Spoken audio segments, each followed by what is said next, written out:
இங்கே பாருங்கள், நம்ம ஆல்ரெடி இங்கே ஒரு போர் போட்டோம். பட் அது கொஞ்சம் ப்ராப்ளம் ஆகிடுச்சு. அதனால் அதில் தண்ணி கிடையாது. தண்ணி இருக்குது இப்போ, ஆனால் எடுக்க முடியாது. அதனால் இருந்தாலும் மாம்ஸுக்கு என்னென்னா, இப்போ நடக்கிற நிகழ்வெல்லாம் பார்த்துட்டு எங்கே நானோ இல்லாட்டி எங்கள் வீட்டு செல்லக்குட்டிஸ் 4 பேரோ யாரோ ஒருத்தர் தட்டு மாதிரி உள்ளே ஊற்றுட்டு என்ன ஆகுறதுன்னு பயத்தில் என்ன ஆனாலும் சரி, எவ்வளோ செலவானாலும் சரின்ற மாதிரி இன்றைக்கெல்லாம் என் டே போனாலும் பரவாயில்ல அப்படின்ட்டு இந்த வேலையை தான் செய்வேன்னு சுற்றி இருக்க கல்லெல்லாம் எடுத்துகிட்டு பாருங்கள் சுற்றிட்டுருக்காரு. எல்லா கல்லையும் பொறுக்கி எடுத்துகிட்டு வந்து வீட்டுக்குள்ளேயே இருக்குது இல்லையா, அதனால் அந்த கல்லெல்லாம் எடுத்துகிட்டு வந்து போட்டு அதை க்ளோஸ் பண்ணிவிட்டு அதுக்கு மேலே இன்னும் மண் அள்ளி கொட்ட போகிறாங்களாம். அதுவும் அங்கே பாருங்கள், இன்னும் கல்லெல்லாம் எடுத்துகிட்ருக்காங்க. அந்த கல்லெல்லாம் எடுத்து திருப்பி இது மேலே போட்டு இதை இன்னும் டேடி இப்போ இது என்ன பிளான் இப்போ அடுத்து? இதை அடுத்து என்ன பண்ணணும்? மூடுறதுன்னா இப்போ எப்படி கோபுரமாக இருக்குமா? அப்போ இது லெவல் பண்ண முடியுமா? இப்படி போட்டு இப்படி அவ்வளோ மண்ணாக இருக்குது, அங்கேருந்து எடுக்க போகிறேன். வலிச்சு எடுக்க போகிறேன். நெடி இந்த டஸ்ட்டில் கை வச்சாலே தும்மல் சேர்ந்து தும்மல் இருமல் இவருக்கு எங்கே தும்பினாலும் எங்கள் பட்டு வந்துடுவா.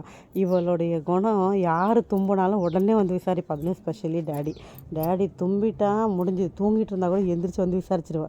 என்னாச்சு டேடி அப்படின்னு கேட்பா. அப்படி ஒரு பாசம் பட்டுக்கு. இப்போ தான் உன்ட்ட கொடுத்தேன், அங்கே வச்சுட்டு வந்துட்டு நான் போய் எடுத்துகிட்டு வரேன். சரி, நான் எடுத்துகிட்டு வரேன். இது இந்தா. ஐயோ சாரி. எங்கே போகிற எடுத்துகிட்டு வரத்துக்கு? இந்த கல்லா போதுமா?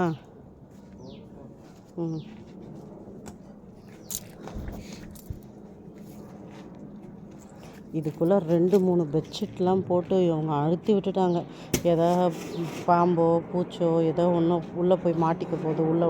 உள்ளே பெரிய பைப்பு இருக்குது. பட் ஆனால் இதை பாருங்கள், மண்ணை கொட்டுறாங்க.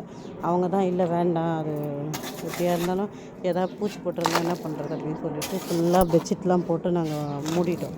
இந்த இடத்த பொறுத்தளவுங்க வண்டி சத்தமே நமக்கு கேட்காது. நாங்கள் இருக்கிற இடத்துல இருந்து கீழே காட்டுறேன். இந்த பாருங்கள், அங்கே தான் ரோடு.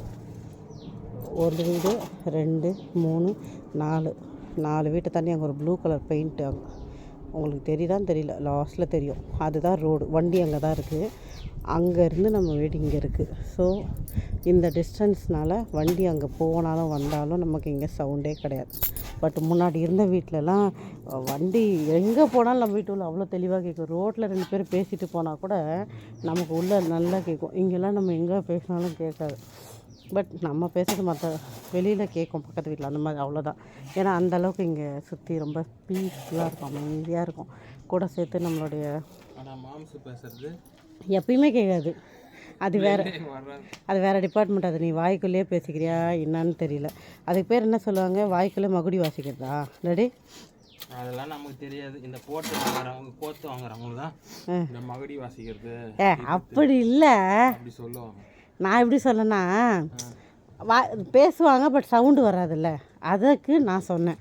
அங்கே நினைப்பாங்க 4 மம்டி மண்ணை போட்டு மூச்சு வாங்குறேன். பேக் பெயினோட வேலை செய்கிறது எவ்வளோ கஷ்டம். ஸோ அதெல்லாம் அப்படி நினைக்க மாட்டாங்க. நீ ஏன் அப்படி நினைக்கிற? நம்ம வேலை நம்ம தான் செய்கிறோம். அது மூச்சு வாங்கினாலும் சரி வாங்கலனாலும் சரி. நடிமா இப்போ நீங்கள் கோபுரம் மட்டும் பண்ணுறல, பைரவும் பட்டோட லுக் என்னவாக இருக்கும் தெரியுமா? எவன்டா அது இங்கே வந்து முக்காடு போட்டுன்னு உக்காந்துருக்குவேன் திருதி பொண்ணுன்னு கேட்க போதுங்க. வந்து என்ன ஒரு சின்ன விஷயம் பண்ணாலும் உடனே வந்து அவங்க இங்கே விசாரிக்க ஆரம்பிச்சிருவாங்க. இந்த இடத்துல நம்ம அவங்கக்கிட்ட சொல்லவே தேவையில்லை, அவங்களே கேட்க ஆரம்பிச்சிருவாங்க. என்னது இது முதல்ல வாங்கிட்டு வந்து 60 ரூபான்னு வாங்கின தேங்காய் பூவோட தென்னை மரம். இது வந்து 400 ரூபா கொடுத்து வாங்கினா தென்னை மரம். உங்கள் ஊர் சைட்லாம் தென்னை மரத்தோட விலை என்ன மாதிரி ரேட்டில் இருக்குதுன்னு மறக்காமல் சொல்லுங்கள். ஆனால் இதில் 2 நீ பேசுறதே கேட்காது ரெடி. 5 ரூபாய்ன்னு சொல்கிறேன். 5 ரூபாய்க்குள்ள இன்றைக்கி தேங்காயோட ஓடு கூட தர மாட்டாங்க. ஒரு நேரத்தில் ரெடி தேங்காய் பத்தன்னு கடையில் விற்பாங்க. ஒரு பத்தை 1 ரூபா 50 காசுலாம் சின்ன வயசில் டாடி. 2000 பார்த்தீங்கன்னா 10 பைசாவுக்கு அது என்னது 10 பைசாவுக்கு 10 மிட்டாய் தருவாங்க டாடி. தெரியுமா உனக்கு? இங்கே ஒரு காளான் வளர்ந்துருக்கு. காளான் எங்கே இருக்குன்னா அங்கே ஒரு காளான் வளர்ந்துருக்கு. என்ன சொன்னாங்க? 2 கன்னத்தில் சப்புன்னு செல்லாது ஓடியா. ஓடியாதாக்கா. இங்கே பாருங்கள், காளான் எங்கே இருக்குது, காளான் எங்கே இருக்குன்னா எங்கள் வீட்டு இடத்துல வந்திருக்கு காளான். பட் ஆனால் வந்து இங்கெல்லாம் வந்த காளான் வந்து குட்டி குட்டி குட்டியாக வந்தது, பெருசாக ஒன்றும் இல்லை. ஆனால் இங்கே பாருங்கள் எவ்வளோ பெரிய காளான் பூத்துருக்கு. உங்களுக்கு இதுலேருந்து பார்த்தா அவ்வளோ அதோ தெரியுது பாருங்கள், காளான் சூப்பராக வளர்ந்துருக்கு. எனக்கு தெரிஞ்சதை பார்க்குறப்போ சாப்பிட்ற காளான் மாதிரி தான் இருக்குது. ஆனால் எப்படியா இருந்தாலும் நாங்கள் சாப்பிட மாட்டோம், ஏன்னா மாம்சுக்கு அதெல்லாம் பிடிக்காது, அதெல்லாம் எடுக்கக்கூடாது சொல்லிடுவாங்க. பட் காளான் பூத்துருக்குல்ல, அதை பார்க்க ஒரு ஹாப்பி தானே. முடிஞ்சுதா ரெடி? பத்தலை கொஞ்சம் கூட பத்தலை. இங்கே ஹைட் பண்ணோம்னா எங்கேருந்து நான் எடுக்கணும். ஆனால் இப்போ இது மழை வந்தால் கரைஞ்சி இறங்கிடுமே ரெடி? இறங்காதா? நான் நின்று பார்க்குறேன். இங்கே பாருங்க. ஓ நோ, இப்படி பண்ணவா? ஓ நோ, கீழே சரியுது. பட் ஓகே இல்லை? அப்படியா? ஓகே, நான் இறங்கிக்கிறேன். நான் பாருங்கள், மாம்சு பண்ண வேலையில் நானும் ஹெல்ப் பண்ணியிருக்கேன். எந்த மாதிரி ஹெல்ப்பு? ஏறி நல்லா ஜிங்குன்னு வச்சுருக்கேன். அது கழிச்சு விட்ற கதையா? அதுவும் வேலை தானே.